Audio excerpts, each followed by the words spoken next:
നമ്മുടെ മൊബൈൽ ഫോണിൽ ഏറ്റവും ഉപകാരമുള്ളൊരു ഫീച്ചറാണ് നമ്മൾ ഇന്നത്തെ വീഡിയോ പരിശോധിക്കുന്നത്. നിങ്ങളുടെയൊക്കെ മൊബൈൽ ഫോണിലുണ്ട്, പക്ഷേ ആരും അത് ഉപയോഗിക്കാറില്ല. അതിൻ്റെ ഫീച്ചറുകൾ അറിഞ്ഞു കഴിഞ്ഞാൽ നമ്മളൊക്കെ ഉപയോഗിച്ച് തുടങ്ങും. വളരെ ഈസിയായിട്ട് ഉപയോഗിക്കാൻ സാധിക്കുകയും എന്നാൽ ഒട്ടുമിക്ക ഫീച്ചറുകളൊക്കെ നിങ്ങൾക്ക് ഉപകാരമുള്ളതുമായിരിക്കും. അപ്പോൾ ഏതാണ് ആ ഫീച്ചർ, അതെങ്ങനെ ഉപയോഗിക്കുക എന്നുള്ളതൊക്കെയാണ് നമ്മൾ ഈ വീഡിയോ ഭാഗത്ത് പരിശോധിക്കുന്നത്. വീഡിയോ അവസാനം വരെ കണ്ടു നോക്കുക, തീർച്ചയായിട്ടും ഉപകാരപ്പെടും. നിങ്ങളുടെ സുഹൃത്തുക്കൾ കൂടി വീഡിയോ ഷെയർ ചെയ്ത് കൊടുക്കുക. അപ്പോൾ അതിനുവേണ്ടി ഞാൻ ആ ഫീച്ചർ ഉപയോഗിക്കുന്നതിന് വേണ്ടി എൻ്റെ മൊബൈൽ ഫോണിൻ്റെ ഹോം സ്ക്രീനിൽ ഞാൻ ഇതുപോലെ ഗൂഗിൾ സെർച്ച് ബാർ ഇതുപോലെ കാണാൻ സാധിക്കും. നിങ്ങളുടെയൊക്കെ മൊബൈൽ ഫോണിൽ കാണാൻ സാധിക്കും ഇതുപോലെ ഒരു സെർച്ച് ബാർ. ഇനി സെർച്ച് ബാർ ഇല്ലെങ്കിൽ തന്നെ എനിക്ക് ഗൂഗിൾ ക്രോം ഓപ്പൺ ചെയ്ത് കഴിഞ്ഞാൽ ഇവിടെയും കാണാം ഒരു സെർച്ച് ബാർ. ഈ സെർച്ച് ബാറിൽ ഏറ്റവും അവസാനത്തിൽ കാണുന്ന ഈ ഒരു ക്യാമറയുടെ ചിഹ്നം കാണാൻ സാധിക്കും.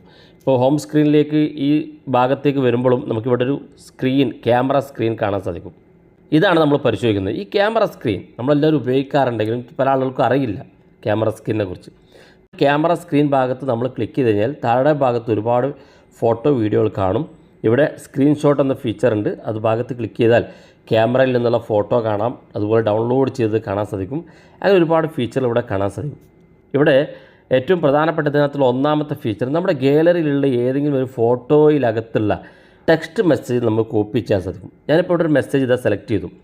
ഈ സെലക്ട് ചെയ്തപ്പോൾ ഇതിനകത്തുള്ള ടെക്സ്റ്റ് കാണാൻ സാധിക്കും. മലയാളത്തിൽ ഒരു ടെക്സ്റ്റ് കാണാൻ സാധിക്കും. ഈ ടെക്സ്റ്റ് ഇതുപോലെ ഒന്ന് ടച്ച് ചെയ്ത് കൊടുത്താൽ ഈ ഇമേജിനകത്തുള്ള ടെക്സ്റ്റുകൾ ഇതുപോലെ സെലക്ട് ചെയ്ത് താഴെ കാണുന്ന ഭാഗത്ത് ട്രാൻസ്ലേറ്റ് ഓപ്ഷൻ ഉണ്ട്. നമുക്കത് മലയാളത്തിൽ ഉള്ളതാണെങ്കിൽ ഇംഗ്ലീഷിലോട്ടും, ഇംഗ്ലീഷിലുള്ളതാണെങ്കിൽ മലയാളത്തിലേക്കും, അങ്ങനെ മറ്റ് ലാംഗ്വേജുകളിലേക്കൊക്കെ നമുക്കിവിടെ ഇത് ട്രാൻസ്ലേറ്റ് ചെയ്യാൻ സാധിക്കും.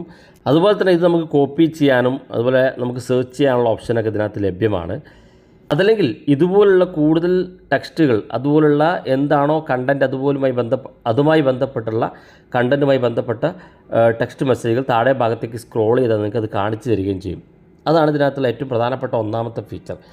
രണ്ടാമത്, ഇത് നമ്മൾ കാര്യമായിട്ട് ഉപയോഗിക്കുന്ന പലപ്പോഴും ഏതെങ്കിലും ലാംഗ്വേജിലുള്ള ഒരു ടെക്സ്റ്റ് അല്ലെങ്കിൽ ഒരു ഇമേജ്, ആ ഇമേജിനകത്തുള്ള ടെക്സ്റ്റ് എന്താണെന്ന് അറിയണമെന്നുണ്ടെങ്കിൽ നമുക്ക് ആ ഒരു ഫോട്ടോക്കകത്തുള്ള ടെക്സ്റ്റ് കോപ്പി ചെയ്യാനും ട്രാൻസ്ലേറ്റ് ചെയ്യാനൊക്കെ സാധിക്കും. ഇതാണ് ഏറ്റവും മികച്ച ഒരു ഫീച്ചർ. രണ്ടാമത്തെ, നമ്മുടെ കയ്യിൽ ഏതെങ്കിലും ഒരു പുസ്തകമുണ്ട് അല്ലെങ്കിൽ ഒരു പേപ്പറുണ്ട്.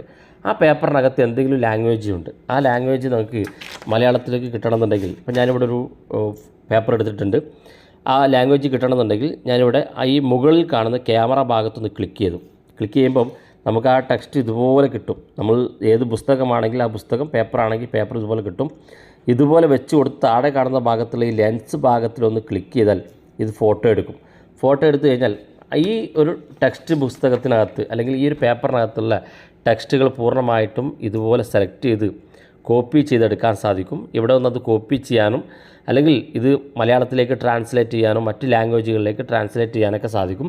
ഇനി അതല്ലെങ്കിൽ ഈ ടെക്സ്റ്റുമായി ബന്ധപ്പെട്ട കാര്യങ്ങൾ താഴെ ഭാഗത്തേക്ക് സ്ക്രോൾ ചെയ്താൽ അതിൻ്റെ ഡീറ്റെയിൽസ് നമുക്ക് സെർച്ച് ചെയ്ത് കാണാനും സാധിക്കും. പിന്നെ ഈ ഫീച്ചറിനകത്ത് നിങ്ങൾ ഏതെങ്കിലും ഒരു പ്രോഡക്റ്റ് നിങ്ങളുടെ കയ്യിലുണ്ടെങ്കിൽ ആ പ്രോഡക്റ്റിൻ്റെ വിലയും അത് എവിടെ വെച്ചാണ് അതിൻ്റെ മാനുഫാക്ചറിങ്, അതുപോലെ ഏത് വർഷമാണ് ഉണ്ടാക്കിയത്, അതിൻ്റെ എക്സ്പയർ ഡേറ്റ്, അതിൻ്റെ കൂടുതൽ ഡീറ്റെയിൽസുകളൊക്കെ നിങ്ങൾ ഇതുപോലെ ഫോട്ടോ എടുത്ത് ഇതിനകത്ത് സെർച്ച് ചെയ്ത് കഴിഞ്ഞാൽ കാണാൻ സാധിക്കും. വളരെ യൂസ്ഫുള്ളാണ്. നിങ്ങൾ ഉപയോഗിച്ച് നോക്കുക.